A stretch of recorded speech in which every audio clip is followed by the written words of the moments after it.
कोल्हापूर शहरातील काही जिम परिसरात जलदगत्या शरीरयष्टी तयार करून देण्याच्या आमिषानं ॲनाबॉलिक स्टेरॉइड्स इंजेक्शन्स, गोळ्या आणि इतर प्रतिबंधक पदार्थांची बेकायदेशीररित्या विक्री होत असल्याचा संशय उद्धव बाळासाहेब ठाकरे शिवसेना पक्षानं व्यक्त केलाय।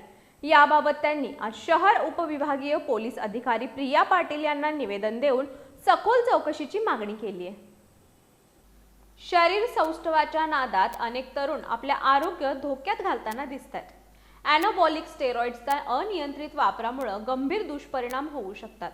अशा प्रकारच्या पदार्थांच्या विक्रीवर कायद्यानुसार निर्बंध असूनही कोल्हापुरात याच्या विक्रीचे रॅकेट कार्यरत असल्याचा संशय उद्धव बाळासाहेब ठाकरे शिवसेना पक्षाकडून व्यक्त करण्यात आलाय।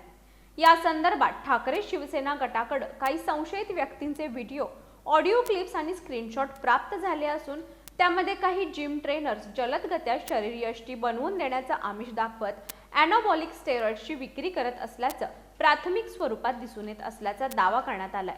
काही संभाषणांमध्ये महिन्याला 25 ते 30 हजार रुपये खर्च कर, 6 महिन्यात हवी तशी बॉडी बनवून देतो, नाहीतर पैसे परत, तसंच हे स्टेरॉइड्स कायदेशीर नाहीत तरीही मी उपलब्ध करून देतो, अशा स्वरूपाची वक्तव्य असल्याचं निवेदनात नमूद करण्यात आले।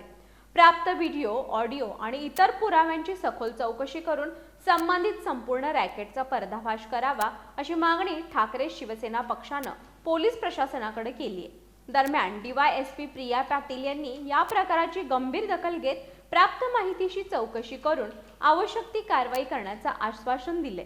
यावेळी संपर्क प्रमुख विजय देवणे, जिल्हा प्रमुख विराज पाटील, उपजिल्हा प्रमुख अवधूत साळुके, शहर प्रमुख मंजित माने, विशाल देवकुळे, स्मिता सावंत, हर्षल पाटील, राजेंद्र जाधव, दीपाली शिंदे, सानिका दामुगडे, तृप्ती विभूते, राहुल माळी, संकेत गुरव आदी उपस्थित होते।